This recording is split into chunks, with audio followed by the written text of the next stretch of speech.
Homekeepers.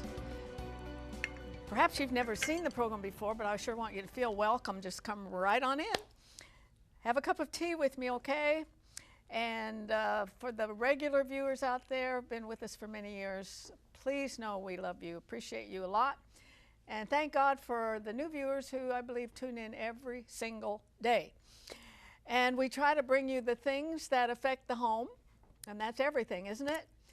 I've mentioned many times on the program, we'll never run out of subject matter because anything and everything does affect the home. And you know, God created that family structure right from the beginning, the book of Genesis, and it's still the best way to go. And culture works against that a lot. We have a huge percentage of Americans living together without being married. We have a lot of divorce. We have a lot of single fathers who've walked out and left the single mother to raise the child. A lot of things going on that hopefully we can bring some ideas that will resonate and could remedy some of these situations.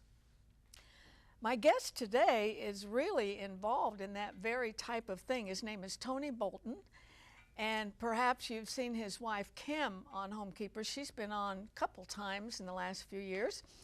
And Tony's going to tell us about his ministry. They each have great ministries, but they come together also and have been singers for many, many years and held conferences. Just really people that are working to expand that kingdom of God any way they can. And Tony has a ministry to men, a very unique ministry. And if there's any pastors watching or pastors' wives, I think this is an area of the church that needs probably a little more attention than it gets. And when you meet Tony, you might want to have him come to your church and just minister to the men. It's very, very important. So I'm glad he's here. And Stephanie and I are going to make a dip that ends all dips. As we make this program, we're gearing up for the Super Bowl, and it will already have been played when you see the program. But you might want to take note of this dip for any time you're watching a game. And it's loaded with artichokes and spinach and cheese and just makes you happy to hear about it, doesn't it? So we're going to do that, but I want to again offer you the book, Fear, Financial Failure. That kind of fear about finances can really grip you. But this book tells you what the Word of God says about your money, which is very important. Let's not kid ourselves. Jesus talked an awful lot about money when he was on earth, and it is important to us. And so he didn't just say you're going to have money to kind of meet your needs, but he told you how to handle it. And that's what this book is about. Freedom from Financial Fear by Dr. D. James Kennedy. You couldn't find a better theologian to write a book like this, so I'd like to send it to you. And you can get it by writing to me at Homekeepers, Box 6922, Clearwater, Florida, 33758. And we'll be glad to send it to you. And I'd ask you just to enclose the best gift you can. And that's the way we will stay on the air. And we won't be able to offer this book much longer. They are limited, so I hope you'll take advantage of that today. And how's Sister Stephanie today? Doing absolutely fabulous. We've got a man here with ministry to men. I think that's one of the greatest needs in the church. Most really. Definitely. And he's a real man's man. Your husband would like him because he goes hunting. Oh, well, there you go. Her husband hunts too. Yeah, we just received his deer mount in the mail from a year ago. You know, you hang it on the wall? Oh, yes. Oh, please. Don't do that. I look at the faces of those mounts. And I don't look at it, but it makes my husband happy. So where are you going to hang it? It's in our dining room. In your dining room, yes. Hanging over? Oh, well, that's a discussion for another day. My husband took me into a restaurant once, and there were these things hanging everywhere. You felt like their noses were dripping on you. And pheasant feathers for a bouquet. And he took one look at me and said, okay, let's go. My brother is an avid hunter. He's in Pennsylvania. He's got them everywhere, and I swear they follow you with their eyes when you walk through. Well, that's the kind of guy we got. We got a guy's guy today. We like that. Okay, You're It's always spraying. this is all I do. Okay, I have a 1/4 cup of Romano cheese I'm putting in the food processor. And you go ahead. I'm going to pull this one out Sure, and let sure. it cool just a little bit while you do that. I have a 1/4 cup of mayonnaise that we're going to stick in here. Who do you think invented that food processor? A very smart woman. I don't know. They should be canonized, whoever it is, right? I have a teaspoon of lemon. I'm going to do a 1/4 teaspoon of pepper and of salt. You know this is going to be good before you ever taste it. You know what? When I was cooking it, when I was making it this morning, it smelled so delicious. This is one I couldn't wait to try. Do the beans go in there? The beans do. I have two cloves of garlic that are all chopped up. These are white beans. White beans, yep. And I'm just going to put a little bit of ground red pepper. Just a tiny bit. I mean, that's all I did this morning. We don't want to... You don't want it too hot for Sister Arthelene. Spinach? Do not put that in there, please. All right. Don't get ahead of me. Okay. To these. Okay, so we're just going to do this until it's smooth. I love food processors. They're fabulous. Yes, God bless the person who... Just one more time. Okay, so we have spinach, frozen spinach that we drained. We drained it every way possible. Yes. Does it go in there? And Sister Arthelene. I keep doing the wrong thing. Let me get... You just do it. Okay. Let me get this out of here. And this pan is a little bit bigger than the other one, so it'll be a little bit thinner. It'll be a little thinner, yeah. This would be great for any party. Okay, even if you're not having a party, just have it for yourself at home. Yeah. Yeah. Okay, now if you want to put the spinach in here, all right, you can do that. And then I have a can of artichoke hearts, and I just kind of took a knife and chop them up a little bit. While they were in Yeah, the those can. were quartered, but I thought even then I went they need to be chopped even a little smaller, bit more. sure. Well, why don't you just put them in the food processor? Well, because I'm following the directions. Well, maybe we could improve on the directions. I just always follow the directions. So then you just mix this up. You have the sprayed pan. Okay, you mix this up, put it in the sprayed pan. You bake it for about 20 minutes, but we're going to put mozzarella cheese on top of it before we bake it. Bake it for 20 minutes. And then you eat it. We might need to put that in the directions. Yeah, this is really hot. Oh gosh, it smells and I don't like to so good. Eat go hot it, on do TV. it. Do it. It really is hot. Okay, this is how much cheese they say. But what does Stephanie say? But then I say, you add just a little bit more because you can I never. will just say, and I think the audience knows that I'm a really big baby when it comes to hot stuff. And you can taste this, but it's not too much. Yeah, the cayenne Just pepper. gives I it just a want kick, a little. just a little kick. So let's see. Let me see if I can get a dainty bite here. Because Lord knows I watched myself a few times and I wasn't being dainty. Oh my. Sorry, Tony, we're going to eat. We'll see you later. Yeah. That's good. I think if you have any sense of culinary art, you will want this recipe. So, Even if you don't have any sense of culinary art, you want this recipe? yeah, your family, somebody in your household will like it. So the information is coming up on the screen, and you can just write it to us, and we will be glad to send it to you. And you can add it to that recipe library, which I hope we're really helping you build, make your family happy. Stay with us.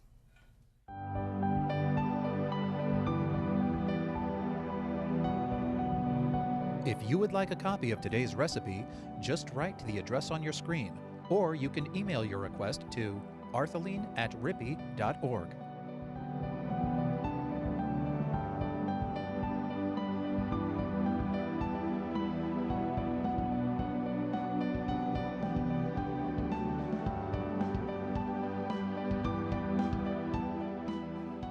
Bolton has joined me, and I told him if he does a good job, we'll give him some of the dip. Thank you. I appreciate that. That looks like something guys would like. Oh, you know, yeah. sit around, watch a football game, and Absolutely.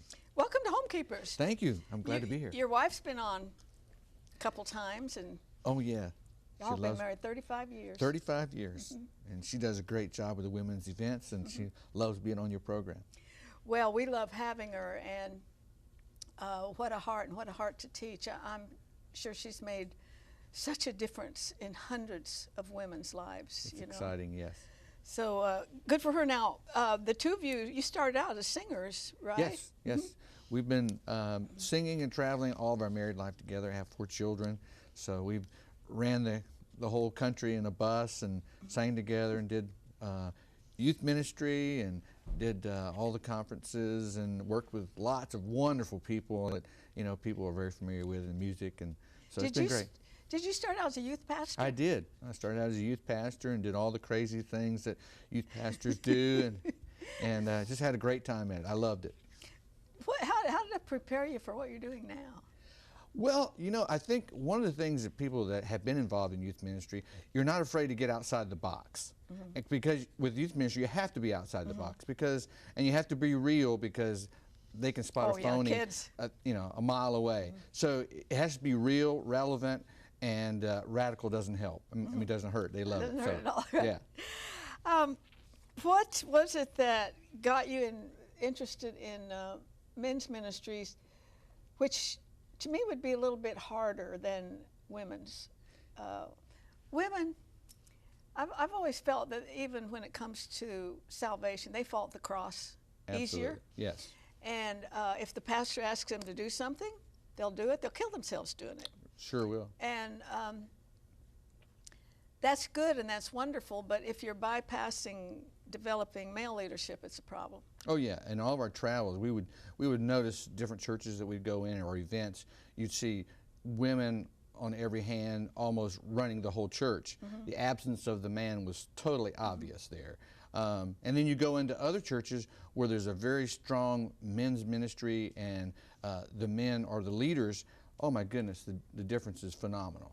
Phenomenal. I think people could never understand that unless they experienced it. Oh, absolutely. Because when you look at the scripture, and it was male leadership. Yes. Sorry, all of you feminists out there, but I look back to the 60s when we had the women burning their bras and all this and saying, well, I'm not going to do housework anymore, that's beneath me.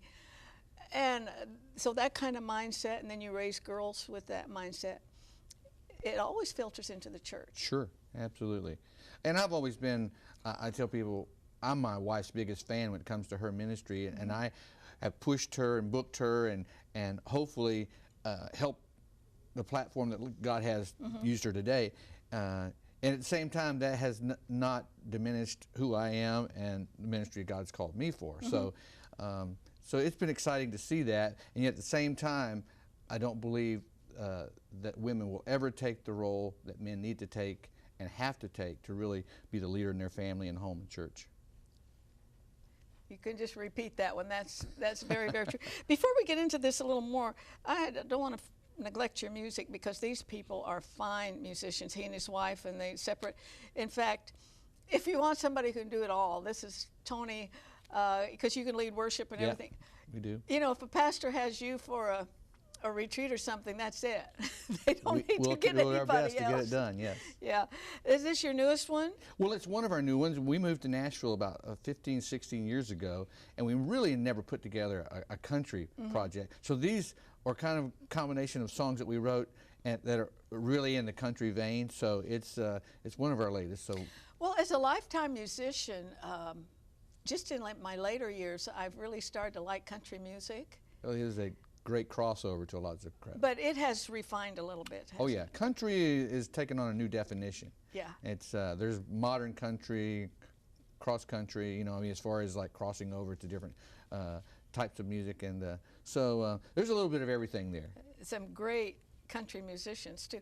We're going to put your website up, and we'll just leave it up for the rest of the program because you might just want to take it down because somewhere down the road you say, oh, it'd be nice if we had a special ministry for men or something. You can go there and learn a lot about what he does.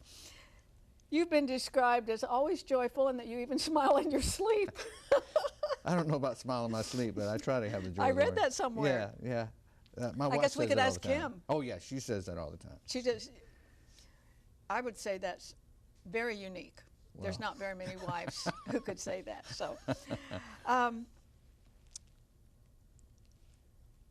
At what point did you look in the mirror and say, I believe that I could formulate and lead a ministry to the men?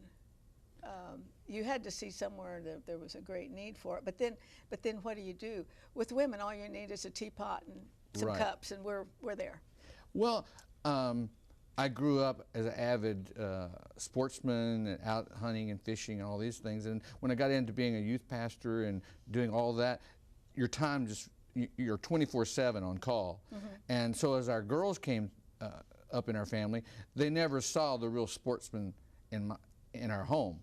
And then when our boys came, and then at some point we realized that Kim's ministry to women had taken off, and she was out almost every weekend. So, and if you know anything about guys, they're totally different than girls. I mean, the closest way to cross over here is to climb the furniture and the walls, and they can only sit so long. So I made a conscious decision to like support her, let her travel, and then I stayed with the guys and did the booking and so forth.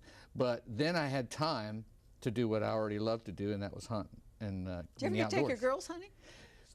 A couple of times, but it wasn't at the same level and intensity. You know, girls are very content to sit with their dolls, and you know, and they didn't gravitate to the noise and now they like to fish. They did great at that. So, but I think that's great when a dad can take them fishing or hunting or whatever. Absolutely. It just really broadens the.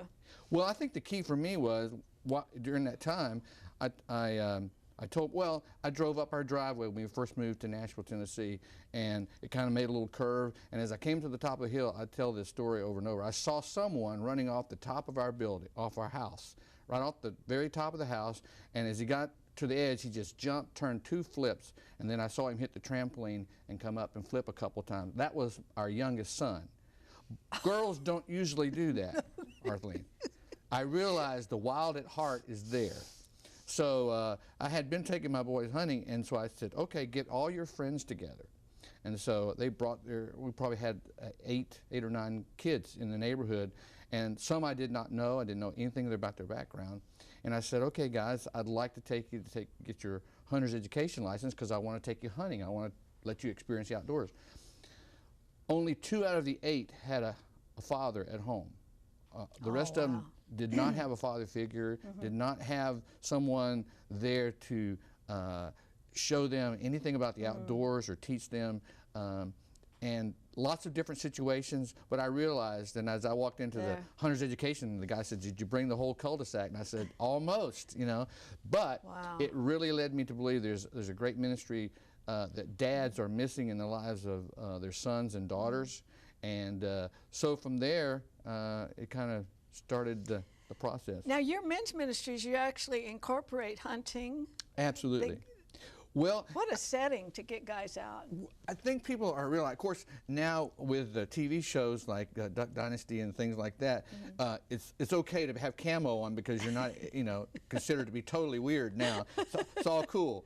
But what people don't realize is the hunting industry, just hunting alone, not fishing, is, I mean, in the economy brings about $39 billion. Billion with a B. Billion with a B. And we have about 20 million hunters. That's more people hunting than play baseball, or athletes that play baseball, athletes that play soccer, and athletes that play tennis. There's more hunters out there. So, and out of that number, about 89% of them are men, 10% are women. And so it's almost like a man's field out here. And one of the words that I picked up from guys love to let people know when they do something right. So my logo for the men's ministry is Booyah. Now, not to be confused with Booyah, but Booyah just means how awesome is that? And there's not a guy out there that's caught a fish or made a shot or something that he doesn't go, how awesome is that? Booyah. So yeah, they need something to say. That's right. So in our conferences, in our meetings, we always just get them to yell. And once they get free, you know, to express themselves, guys will express themselves in a camp setting and on a hunting trip like nothing I'd before. like to be a fly on the wall in some of those, when you've broken down the barriers and the walls. Yes. And there's something about nature anyway. Oh yeah, absolutely. And something they like to do. What kind of results do you see in men? Do they come in all? Because oh yeah, Yeah, they do. And then do they leave a little bit more open? They do. You know, guys are funny. If you have free food and you're going to give away a shotgun or a deer stand, they're going to come. You know, and they'll drive for miles. A lot of the events, and this is what I was telling Kim, my wife. I said, you know, we think of these type of events, outdoor events. Big churches can do it, but I go to small churches. I was in Ohio, a church of 80, did an event. 250 guys show up at a church that never had that many people at any event they'd ever done. Oh, they show up. We word. had 10 guys give their heart to the Lord. It was an awesome, awesome day. And so we do a little music, we show some videos, we have the expectation. But I think the thing that really kind of breaks the barriers is we all have a connection and we have to start somewhere. There's not a guy out there that sees another guy in camo, he doesn't go, oh, there's a bro. He gets it. You're teaching me a lot of stuff Like today. when you ladies were talking about the deer on the wall, if a guy's a hunter out, I mean, he starts to just, his adrenaline starts to flow when he sees those things because he gets it. And nothing really excites a guy that hunts more than reeling in a fish or shooting a bow or a gun. And so these events, I'll tell them it's okay. This is our common ground. And you know, John Maxwell said it best. He said, find the common ground, and then you can take people to higher ground. So Yeah, once that's we good. establish that we both love this and we make the connection, I call it my camo connection. So when I see somebody like that, I go, I get you. You get it. Yeah, this is all on the very same page. encouraging. If you just tuned in, I'm talking to Tony Bolton, who has this wonderful ministry to men. It's called Pray on Pray. Pray for Pray pray. for Pray.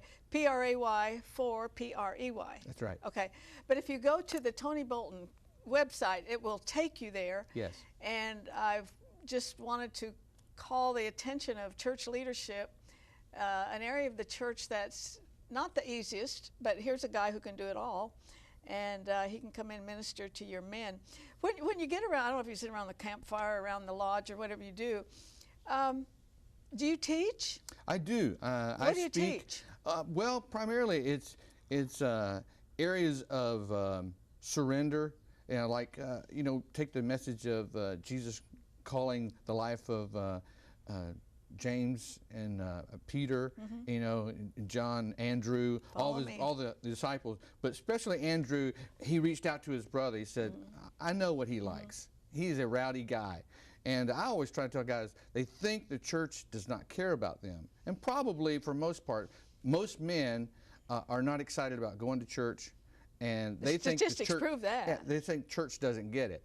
But when a ministry reaches out and gets what excites men, and then says, take that same excitement and use it for God, I try to instill on them that they can pass this on to their children, especially their sons, and make a moment that they'll have an opportunity right there in the still of the woods. And my son, one of my sons, has asked me, Dad, what's your favorite hunting experience? You know, and I could go down, oh, well, I shot the deer, I shot the turkey, I did all these Hard things. to choose one, right?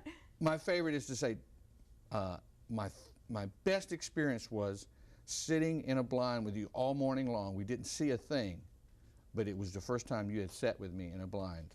And we had a moment, we talked about things, we shared things and bonded there, probably like we had never done before, and that was my best hunting experience. And I try to tell guys, you know, take the moment, you won't pass this way again, you can't take it with you, you know, seize the moment. Do the guys ever talk about their marriages? Yeah, you know, some of them do, some of them, they don't have, per se, I encourage to be a little sweeter to your wife, you know, talk to her in a love language instead of, hey dude, you know, or, you know, but they have come around, and I think that's kind of led by example. I talk about my wife, I talk about our family, I talk about our relationship. Do they ever cry like women do? You know, I saw... They wouldn't want you to tell. If you... Well, I was in Minnesota in the fall, and at the end of the event, when we were talking about, you know, the most important things in life, and guys are coming back to say, you know, I never heard my dad tell me that he loved me. I never had a moment of that. And big tears come down their face, and they say, I'm not going to miss telling my son and daughter. Yes, that's good. And so, I mean, at altar and praying, you know, it's been exciting to see what God's done, breaking down walls, and yet still keeping the masculinity of who they are. It still doesn't, you know, break you down as far as your manlyhood to be able to be sensitive to the things of God and your family Makes and it relationship. better. Yeah, absolutely. You talk about turkey hunting. I can't think of anything I would rather do less than go shoot a turkey. But apparently you have to wait for them quite a while to Oh show yeah, up. you call. It's You call them? You do. And my wife says if more men would learn how to lure their wives like they learn how to lure a turkey, we'd have some honeymoon events going on, because it's all about luring the gobbler to you. How do you do that? Well, you make that hen sound, you call, and you have a slate, or you What have... does it sound like? Oh, it's sweet music to the gobbler's ear. He can't stand it. He comes out in full spread and does his dance, and it's the dance of death when he comes to my house.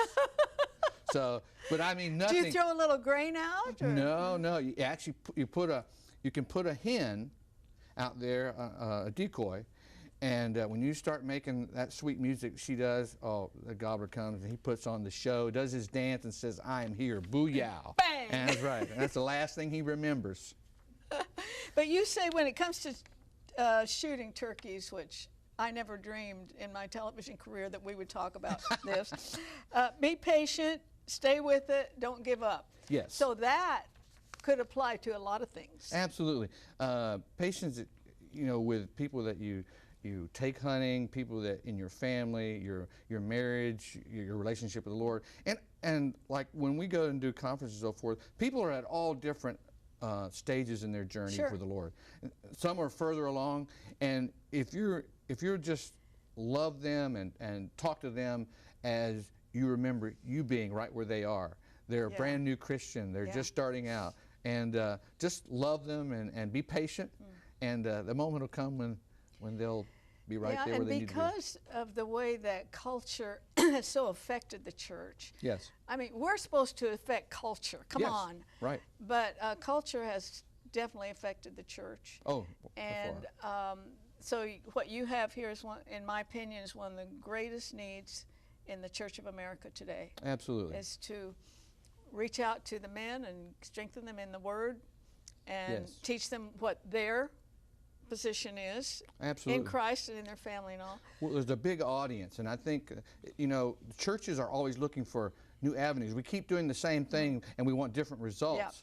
But Yeah. here's a whole avenue of people there. You know, if there's 20 million hunters Yeah. out there, there's an audience waiting to Yeah, to and have we're it. out of time. Yeah. But it's been fun. Hey, join me next time.